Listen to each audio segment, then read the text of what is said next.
Hello friends, welcome to CA centre. We are going to discuss the headline news.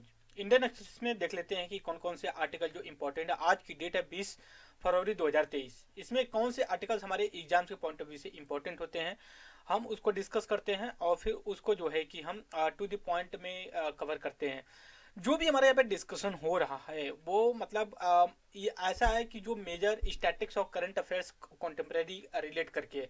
ऐसा नहीं है जो मैं लेक्चर में डिस्कस कर जाऊँ, मेरा ये पर्पज नहीं कि मैं सारी इंफॉर्मेशन आपके साथ शेयर करूँ जो अननेसेसरी चीज़ें हो कि मतलब अ, कौन सा मतलब कि आप ऐसे कुछ कर सकते हो कि जो रिलेवेंट नहीं हो हमारे एग्जाम्स के पॉइंट ऑफ व्यू से। देखिए, जो न्यूज़पेपर होते हैं वो मोस्टली हमारा 20-25 पेजेस के होते हैं। तो मोस्टली ये लगता है कि हम 20-25 पेजेस क्यों जो कि पढ़ें और कैसे पढ़ सकते हैं इसको, मतलब ये एक लिमिटेड टाइम या समय के अंदर, जो कि ऐसा इसलिए होता है कि अगर आपको अपनी एग्जाम्स का रेंज या फिर जो सिलेबस होता है उसका अगर अच्छे से मतलब नॉलेज एक्सपीरियंस नहीं है तो आपके लिए प्रॉब्लम हो सकती है कि आप कैसे उसको कवर करें। अगर आपको आपके एग्जाम्स का सिलेबस पता है, प्रीवियस ईयर के क्वेश्चन पेपर को सॉल्व किए हैं, तो आप उसको कर सकते हैं। जैसे यूपीएससी का जो मोस्टली फोकस होता है या फिर जो सिविल सर्विसेज का एग्जाम्स होते हैं, चाहे जो भी स्टेट हो उनसे रिलेट करके, तो ऐसा होता है उसमें कि जो करंट अफेयर्स होता है उसी से रिलेट करके वो कॉन्टेम्प्रेरी इश्यू को भी जो कि डिस्कस करते हैं। अगर मैं इकोनॉमिक्स या ज्योग्राफी की या फिर पॉलिटी की बात करूं आपसे, तो जैसे मान लिया इकोनॉमिक्स में बहुत से सिलेबस है इकोनॉमिक्स का, बट वो जो कंसंट्रेट होते हैं मतलब कुछ उनका फिक्स होता है कि नहीं हमें इतने ही रेंज का पूछना होता है, कैसे पूछा जाए, क्वेश्चन नेचर बनाया जाए।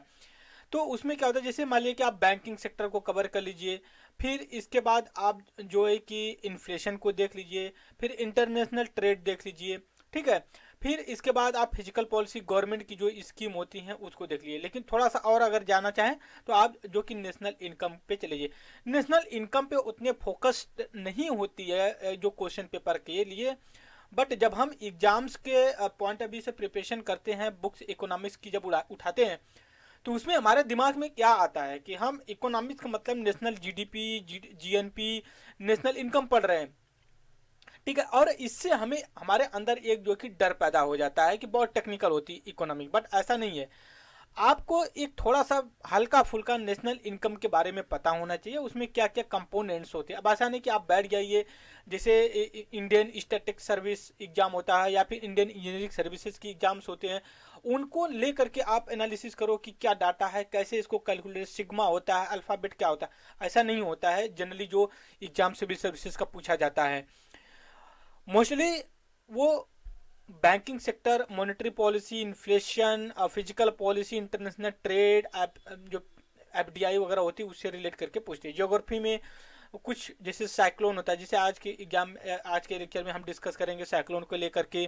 फिर इसके बाद अगर पॉलिटी में चले जाइए तो 5-6 टॉपिक होते हैं, जैसे fundamental right, fundamental duty, parliamentary system, parliament या फिर स्टेट लेजिस्लेचर, जुडिशरी को लेकर के, कॉन्स्टिट्यूशनल बॉडी, ये 5-6 होते हैं। तो आपको पता होना चाहिए कैसे। तो मेरा जो डिस्कशन का पॉइंट ऑफ व्यू होता है दोस्तों, ये मेरा बस यही एक ऑब्जेक्टिव होता है कि हम उसको लेकर के डिस्कस करें जो हमारे करंट अफेयर स्टैटिक्स से रिलेटेड होते हैं, कॉन्टेम्प्रेरी इशू से होते हैं। दूसरा जो होता है ऑब्जेक्टिव, आज जो छोटी न्यूज है कल हो सकता है कि वो बड़ी न्यूज बने, तो इसलिए हम अपडेशन में रहते हैं। तो सबसे पहले जो मैं आज का 20 फरवरी 2023 का डिस्कशन है उस पर लेकर के आपको आते हैं, ठीक है। इंट्रोडक्शन में बस इतना ही।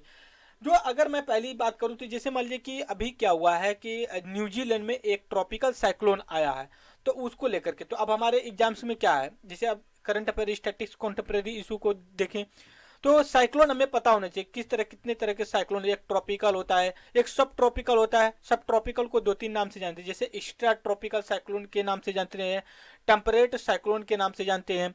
फिर उसके बाद जो ट्रॉपिकल साइक्लोन होता है, जो इक्वेटर के बाद Tropic of Cancer, Tropic of Cancer, Tropic of Capricorn के बीच में जो जनरेट होता है, तो उसको साइक्लोन कहते हैं। तो जो इंडिया में होता है ट्रॉपिकल, उसको साइक्लोन बोलते हैं। फिर जो यूएसए में होता है उसको हैरिकेन, टोर्नाडो, फिलीपींस, ये सारी चीज़ें लोकल नाम से ट्रॉपिकल साइक्लोन के नाम से जानते हैं।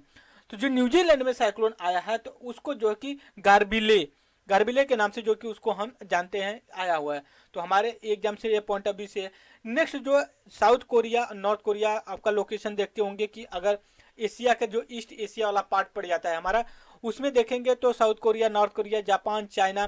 तो नॉर्थ कोरिया क्या है, हमेशा एक उल्टी सीधी उलूल जुलूल काम करते रहता है। तो अभी क्या हुआ है, सॉरी, अभी क्या हुआ है कि कुछ दिन पहले का, एक दो दिन, कल परसों की बात है, उसने एक आईसीबीएम मिसाइल लॉन्च किया। तो उससे उस वो हमेशा करते रहता है। हम समझ में नहीं आता है कि उसके पास कहाँ से टेक्नोलॉजी, इतना पैसा आता है। शायद वो education, social welfare, economic development में करता तो अच्छा खासा, लेकिन नहीं, उसका कहीं बम फोड़ना है तो कहीं मिसाइल लॉन्च करना है, मतलब एक तरह के डिटरेंस क्रिएट करना कि नहीं हम भी हैं एक देश में कंट्री। ठीक है, ये कंट्री के लिए लॉन्ग टर्म के लिए बेनिफिट नहीं होता है कि आप हमेशा सारा फोकस, सारी कैपेसिटी आप केवल मिलिट्री पे ही करिए। मान लीजिए मिलिट्री पे करना गलत नहीं है, लेकिन आप इसी पे कर, आप इकोनॉमिक एक्टिविटी को इग्नोर कर रहे हो। तो आपको एक्सपेंडिचर करने के लिए डिफेंस में भी तो इकोनॉमिक का सोर्स ऑफ द इनकम होना चाहिए। आप बताइए, आप आईसीबीएम लॉन्च कर दिया नॉर्थ कोरिया ने, उसको कहाँ से अब इनकम होगी? अगर वो मान लीजिए 100 रुपये अगर खर्च किया आईसीबीएम में, वो 100 रुपये कहीं, 100 रुपये एक छोटी सी रकम, मैं एग्जाम्पल ले रहा हूँ, मान लीजिए 100 करोड़ रुपये खर्च किया, 100 करोड़ रुपये में कहीं एजुकेशन इंस्टीट्यूशन, लाइब्रेरी बनाता, तो वहाँ के बच्चे पढ़ते हैं, वो आगे आकर के इकोनॉमिक में कंट्रीब्यूट करते हैं, फॉरेन जाते हैं, वहाँ से फॉरेन करेंसी लेकर के आते हैं। लेकिन नहीं, उनको बम फोड़ना है। तो ये ऐसी चीज है। तो आईसीबीएम के हमारे एग्जाम्स के पॉइंट ऑफ व्यू से इसका यह मतलब है इंटर कॉन्टिनेंटल बैलिस्टिक मिसाइल होता है। मतलब आप एक कॉन्टिनेंट से, एक महाद्वीप से दूसरे महाद्वीप तक उसको लॉन्च कर सकते हैं। जैसे नॉर्थ कोरिया है, वो क्या कर सकता है, वो जैसे मान लिया कि चाइना तक या फिर साउथ कोरिया तक या फिर जो कि जापान तक अपने मिसाइल को लाता है। इंटर कॉन्टिनेंट का मतलब ये होता है एक कॉन्टिनेंट से दूसरे कॉन्टिनेंट में मिसाइल को लॉन्च करना। अगर तीसरी बात करूं तो अभी क्या हुआ है, इजराइल के एक डिप्लोमेट जो फॉरेन मिनिस्टर थे या फिर जो ऑफिसर थे, वो अभी अफ्रीका समिट हो रहा था, उसमें गए थे पार्टिसिपेट करें। वहां से उन लोगों ने उनको मतलब निकाल दिया, कहा कि नहीं भैया आप मत आइए। तो अभी कुछ दिन पहले इंडिया के कॉन्टेक्स्ट में हुआ था, रायसीना डायलॉग हो रहा था। तो उसमें क्या हुआ, उसमें रायसीना डायलॉग में आने वाले थे ईरान के जो कि फॉरेन मिनिस्टर। ठीक है, लेकिन वहां पे प्रोटेस्ट होने लगा, उनका विजिट की कैंसिल हो गया। क्यों हो गया ये भी हमें कॉन्टेक्स्ट पता होने हुआ। यह था कि कुछ साल पहले की बात है कि उसमें इजराइल के खिलाफ, सॉरी इजराइल में बोल दिया, ईरान के खिलाफ एक ह्यूमन राइट्स वायलेशन के लिए यूनाइटेड नेशन में जो है कि एक प्रपोजल लाया गया था। तो इंडिया उसमें से अब्सटेंट कर लिया था अपने आप को। तो जो इजराइल के लोग थे जो ये चाह रहे थे कि नहीं इजराइल, सॉरी मैं इजराइल यूज कर रहा हूँ, ईरान के, कि ईरान ऐसा ना करे, ह्यूमन राइट्स का रिस्पेक्ट करे, जो इजराइलियन, सॉरी जो ईरानियन है। तो लेकिन ऐसा ना हुआ। तो वहाँ के जो लोग थे, लोग तो इंडिया के अंगेस्ट में थोड़ा सा उनके अंगेस्ट अलग थी, कि अलग तरह की जो कि डिससेटिस्फेक्शन हो गया।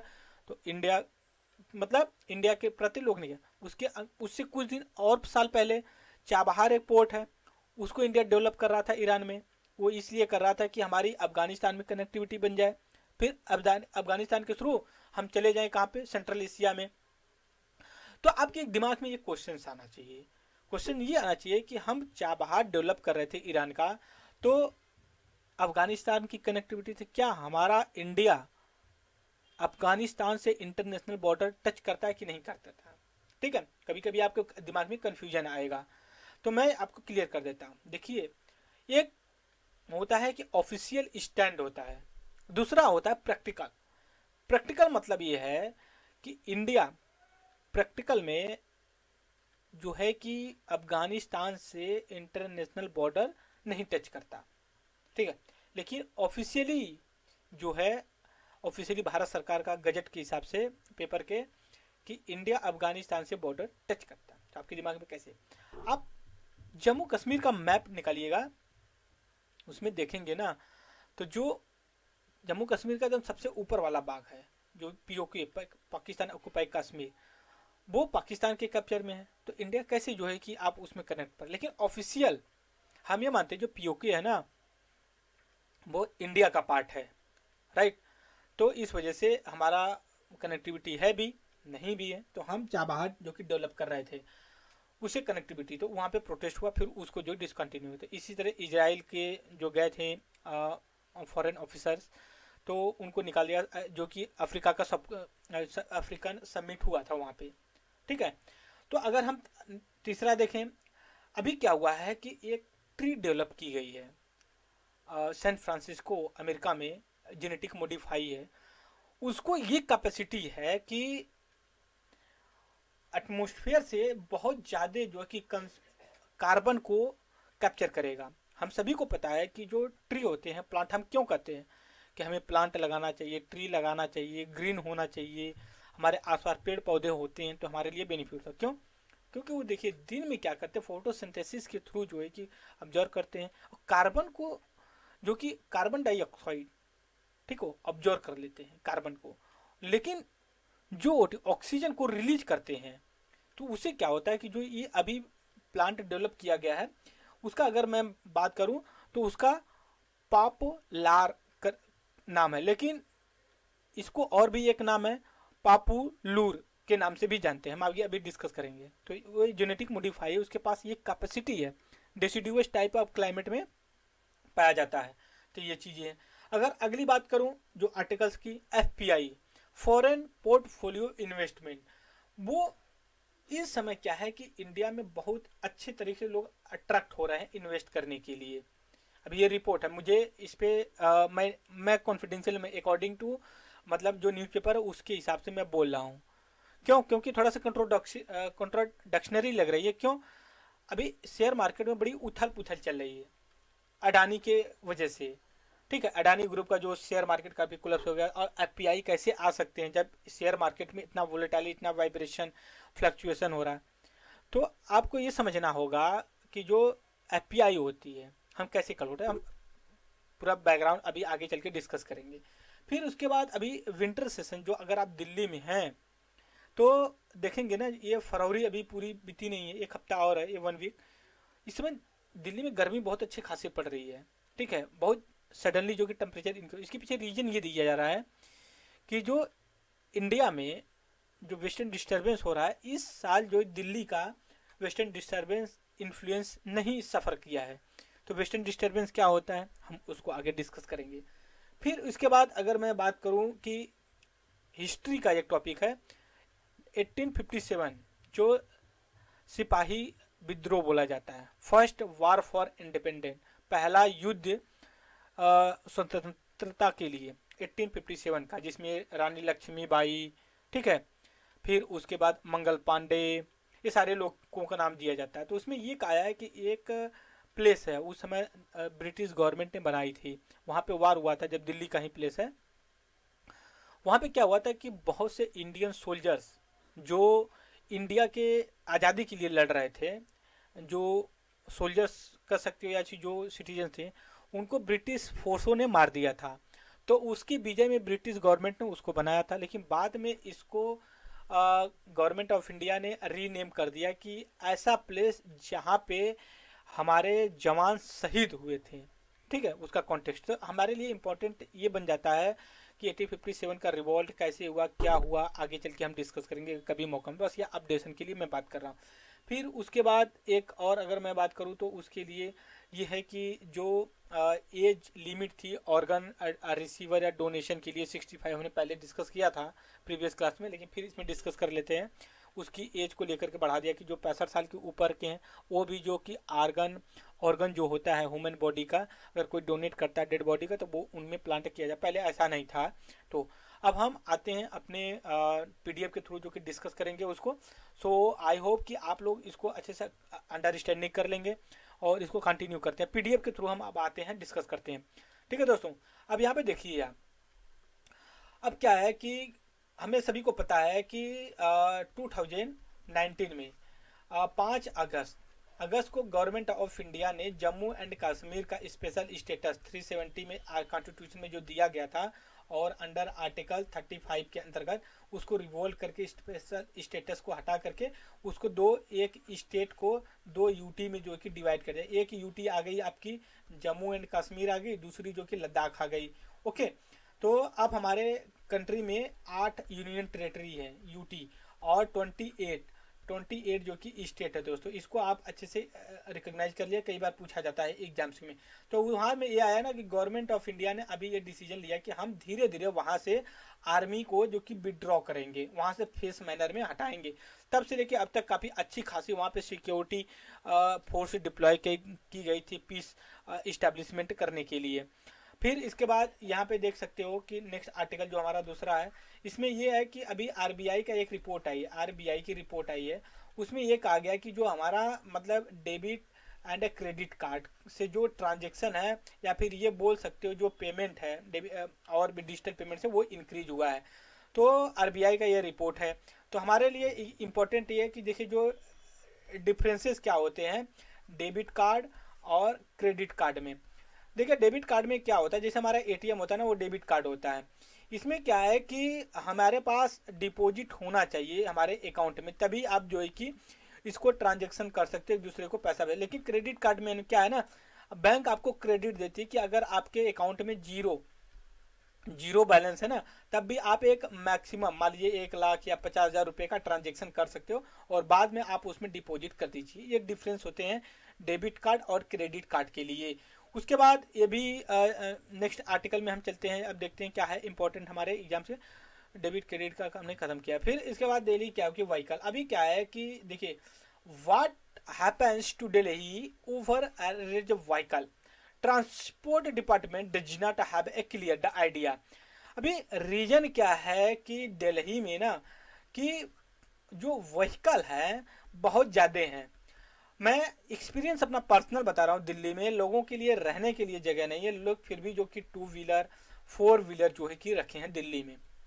दूसरी चीज़ ये है कि दिल्ली एक ना, अभी मैं मैप लेता हूँ आपसे, एक मैप बनाता हूँ इंडिया का, क्योंकि मैप तो एकदम बाएं हाथ का खेल है, सॉरी मैंने कह दिया बाएं हाथ का खेल है तो बिगड़ ही गया। ओके, अब यहाँ पे देखिए जो ये इंडिया का है, ये इस तरह के लोकेशन की बात करते हैं। ये यहाँ पे ये इंडिया का ये लोकेशन है, ठीक है, ये और दिल्ली जो कि अप्रोक्सीमेटली यहाँ पे है। तो अब क्या है कि ये ऐसे जोन पे बसी हुई है कि जम्मू कश्मीर, पंजाब, हिमाचल प्रदेश से जो आती हैं बसें, जो मुंबई जाती हैं या फिर नेशनल हाईवे, तो ये ट्रांजेक्शन का दिल्ली से जब राजस्थान में जाते हैं, फिर हरियाणा से, फिर अदर स्टेट में, तो ट्रांजेक्शन है ऐसे जो है कि यहाँ पे इस वजह से जो है कि भी काफ़ी जो कि व्हीकल आती हैं। दूसरी चीज़ है कि लोगों की यहाँ मतलब पॉपुलेशन जो ज़्यादा है, तो इस वजह से जो कि ज़्यादा आते हैं। और इसका रीज़न ये होता है कि पॉल्यूशन ये मतलब दिल्ली में बहुत हाई रहता है अदर स्टेट की तुलना में। तो ये हमारा एक अपडेशन का न्यूज रहा। और उसके बाद ये देखिए काफ़ी इंपॉर्टेंट आर्टिकल है, देखिए इन मेमोरी ऑफ सोल्जर जो died immunity revolt tale story 1857 का। हम इसमें आपको बैकग्राउंड आपको बताते हैं। अब थोड़ा सा मैं चलता हूँ, आपको फेस टू फेस ये दिया गया पूरा है, उतना हम सब आपको फिल्टर कर लेंगे कि समय समय पे नाम चेंज किया गया, उसका बदला गया। अब देखिए क्या है, ये जो बना है ना, ये ऐसा है कि इसमें यहाँ पे जब लड़ाई हुई थी, बहुत से जो ब्रिटिश सोल्जर्स थे वो इंडियन सोल्जर्स को मार दिए थे, किल कर दिए थे। तो उस विजय के रूप में जो कि इसने ब्रिटिश गवर्नमेंट ने बनाया, जब इंडिपेंडेंट हुआ इंडिया, तो इसका नाम बदल दिया गया, इस रूप में जाना जाने लगा कि यहाँ पे हमारे इंडियन सोल्जर शहीद हुए थे। ठीक है, ये नहीं कि ब्रिटिश ने मारा था, अब शहीद हुए थे, ये पिरामिड को उल्टा करके बनाया गया। तो ये हमारे लिए गर्व की बात है, उन्होंने इंडिपेंडेंस के लिए लड़ाई किया और किया। अब हम थोड़ा सा वीडियो देखते हैं अपना। अब देखिए क्या हुआ, अब हम थोड़ा सा आपको बोरल बैकग्राउंड बता रहे हैं दोस्तों। इंडिया कोलोनाइज हुआ ब्रिटिश के थ्रू।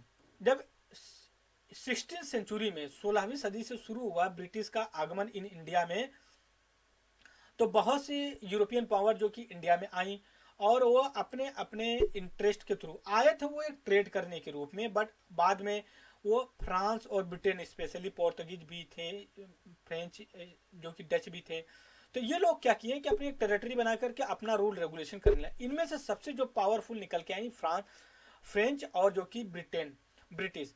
तो ब्रिटिश और जो है कि फ्रांस के बीच में वार होते रहा, और बाद में फ्रांस को कंप्रोमाइज करना पड़ा, मतलब ब्रिटेन जो था यूनाइटेड किंगडम, वो जो कि सबसे पावरफुल निकल करके आया, वो ब्रिटिश को पूरी तरह से कॉलोनाइज किया, और due course of the time अपने हिसाब से रॉ मतलब लॉ वगैरह बनाने लगा, और ऐसा करने लगा कि इंडियंस के जो है कि उनके कल्चर को भी चेंज करने की कोशिश किए।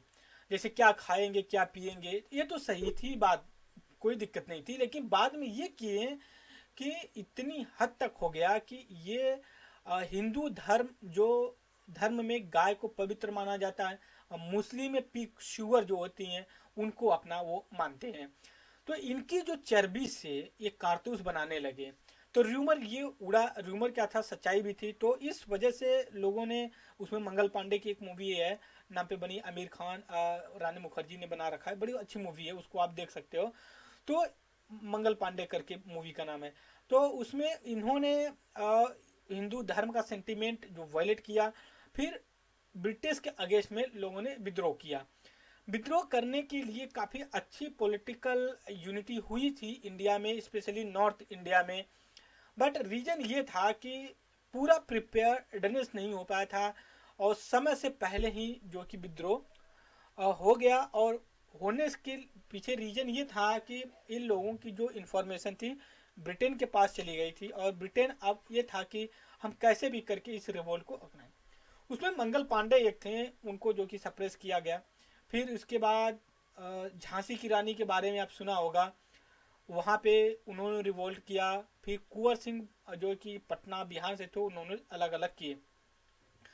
इसके बाद डिफरेंट ऑथर हिस्टोरियन जो है कि बुक्स लिखे, बुक्स रही तो उनमें अलग अलग रही। एक सिपाही मूवमेंट के नाम से जाना जाता है, फर्स्ट वार फॉर इंडिपेंडेंस के नाम से ये जाना जाता है।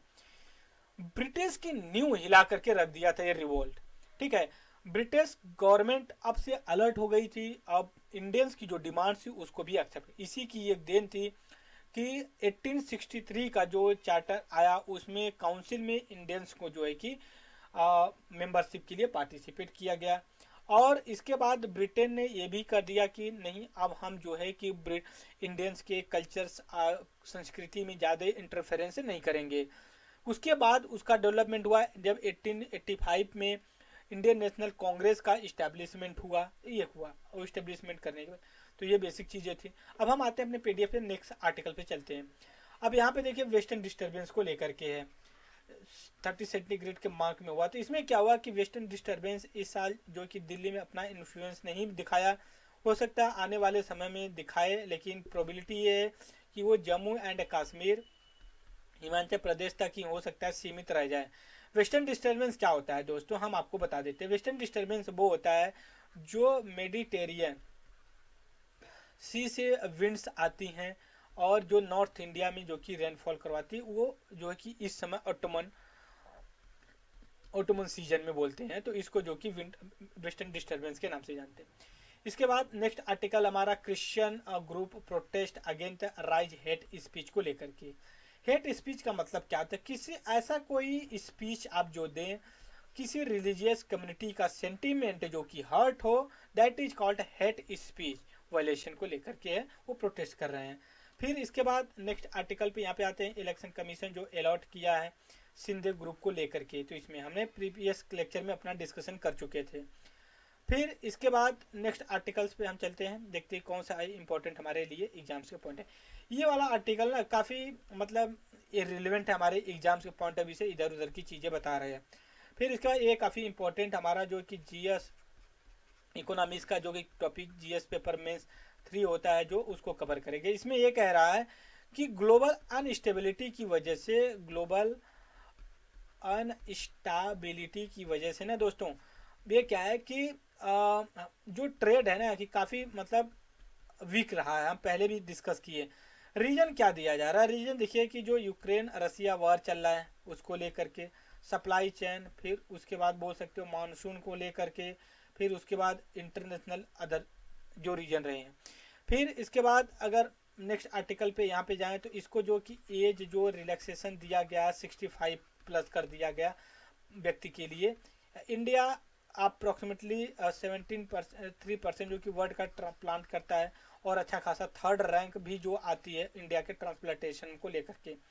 नेक्स्ट आर्टिकल एडिटोरियल में है ये, अभी कुछ दिन पहले ये आया था कि 14 फरवरी को काऊ हग डे के रूप में सेलिब्रेट किया जाए, ठीक है। लेकिन बाद में animal welfare board of India ने इसको रिमूव कर दिया। तो ये आर्टिकल में ये बताना चाहती हैं कि लोग जानते नहीं हैं काऊ के बारे में, मतलब कि काऊ को लोग इतनी पूछते हैं, ये सच्चाई भी है। मैं इनकी मतलब ओपिनियन जो है इनका, मैं 100% जो है कि समर्थन करता हूँ।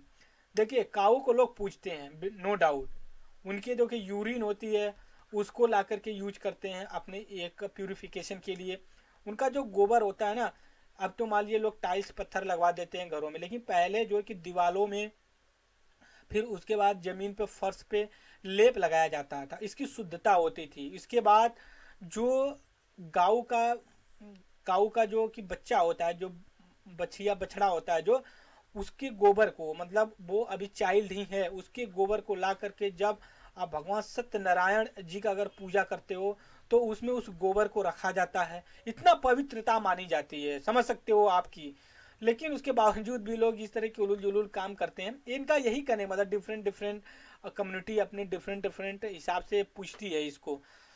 फिर इसके बाद नेक्स्ट आर्टिकल है हमारा, ये भी इम्पोर्टेंट है, एग्रीकल्चर से जो कि रिलेटेड है, हमारा जीएस पेपर मेंस का थर्ड पेपर जो कि कवर करेगा। इसमें ये कहते हैं कि जो एमपी है, मध्य प्रदेश है, ये काफ़ी अच्छा वर्क किया है इन एग्रीकल्चर सेक्टर में, काफ़ी इसका डेवलपमेंट जीडीपी में कंट्रीब्यूशन ऑफ एग्रीकल्चर का काफ़ी अच्छा रहा है।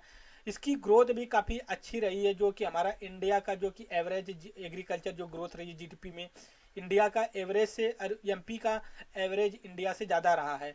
ठीक है, फिर उसके बाद ये वर्ड यूज करते हैं बीमारू, हम पहले भी डिस्कस कर चुके हैं बीमारी को लेकर के। इसमें भी ये कहते हैं कि बीमारू स्टेट एग्रीकल्चर डिपेंडेंट है, और मेरा भी मानना है ये, इनकी बात से मैं कुछ समय तक सहमत हूँ, 100% तो नहीं हूँ बट हाँ सहमत हूँ कि ये जो है बीमारू स्टेट मोस्टली जो राजस्थान पड़ता है, एमपी पड़ता है, बिहार है, यूपी है, ये बीमारू स्टेट, उत्तराखंड, छत्तीसगढ़, झारखंड, इनके ये मोस्टली आप बोल सकते हो कि agriculture and raw material mining पे डिपेंडेंट है। जब छत्तीसगढ़ झारखंड में आएंगे वो माइनिंग डिपेंडेंट है।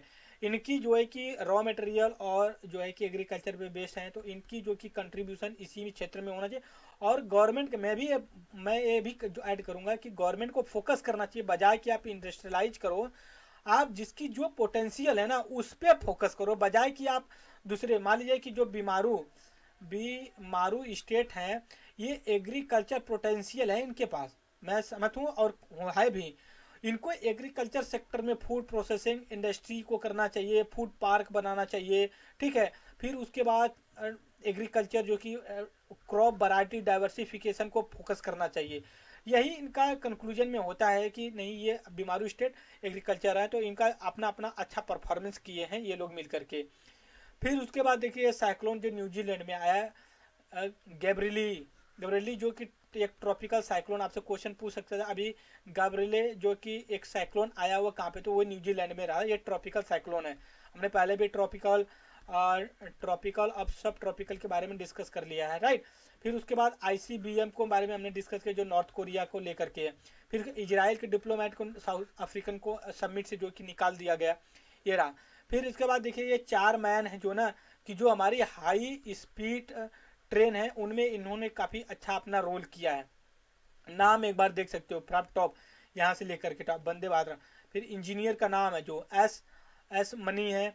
फिर उसके देवी प्रसाद दास है, मनीष प्रधान है। फिर उसके बाद एस श्रीनिवास हैं, ये लोग हैं। तो आपके दिमाग में ये होना चाहिए इनका नाम, अगर आप पूछ सकता है कि कौन से लोग, जैसे मेट्रोमैन के नाम से, father of the green revolution, white revolution के, तो ऐसे इन लोगों को भी नाम आप पिक्चर यही कर लीजिएगा, ऐसे ऐसे मानी, फिर उसके बाद प्रसाद दास, फिर मनीष श्रीनिवासन को, कि ये हाई स्पीड जैसे वंदे भारत जैसी ट्रेन के लिए ये काफ़ी इनका रोल रहा है। फिर इसका मोरबी ट्रेजिडी जो कि एक गुजरात में हुआ था, ब्रिज टूट गया था दीपावली के आसपास, उसको एसआईटी की रिपोर्ट आई है उसको लेकर के, तो वो आउटडेटेड। फिर उसके बाद देखिए इन्फ्लेशन को लेकर के, इन्फ्लेशन का मतलब हम आपको समझा देते हैं क्या होता है।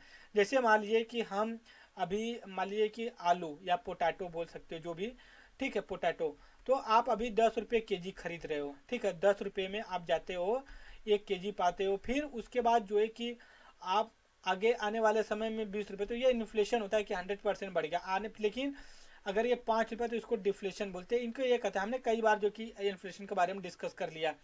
फिर इसके पॉपुलर जो ट्री के बारे में हमने डिस्कस किया है कि डेवलपमेंट किया, जेनेटिक मॉडिफाई, ये हाई कार्बन कंसंट्रेशन के लिए जाने जाते हैं, ये चीज़ें हो गई। फिर इसके बाद सिंबल के बारे में पहले ही डिस्कस कर लिया है। फिर इसके बाद यहाँ पे banker remain obsession demand across को लेकर के है, तो ये छोटे छोटे आर्टिकल। एफपीआई को लेकर के फॉरेन पोर्टफोलियो हम आपको बताते हैं। जैसे हम बैलेंस ऑफ पेमेंट के बारे में डिस्कस करते हैं, ये दो तरह के अकाउंट होते हैं, एक कैपिटल अकाउंट होता है दोस्तों, एक होता है करंट अकाउंट होता है। कैपिटल में हमारे जो एफपीआई हो जाते हैं, मतलब जो पैसे नगद में आ जाते हैं ना, जैसे एफडीआई है, एफपीआई है, फिर कोई आपका भाई विदेश में जॉब करता है, वो वहाँ से रेमिटेंस वगैरह भेजता है, उसको लेके कैपिटल। लेकिन हम करंट अकाउंट में आते हैं तो उसमें एक विजिबल अकाउंट होता है और एक इनविजिबल अकाउंट होता है। विजिबल अकाउंट में आप ट्रेड जो मर्चेंट गुड्स को जो इम्पोर्ट एक्सपोर्ट करते हैं उसको, इनविजिबल में जो सर्विस होती है उसको लेकर के होता है दोस्तों, ठीक है, उसको लेकर के। तो ये हमने बेसिक चीज़ें डिस्कस किया, और आगे कोई इतना इम्पोर्टेंट आर्टिकल नहीं है, तो बस यहाँ पे बस इतने पे ही रोकते हैं हम, आगे ऐसे डिस्कस करते रहेंगे। I hope all of you enjoy my video. कोई कमेंट्स, कोई भी क्वेरी हो, आप उसको नो डाउट्स कमेंट बॉक्स में डाल सकते हैं, उसको मैं रिप्लाई करूंगा, ठीक है। तो इस वीडियो में इतना ही। थैंक यू वेरी मच दोस्तों।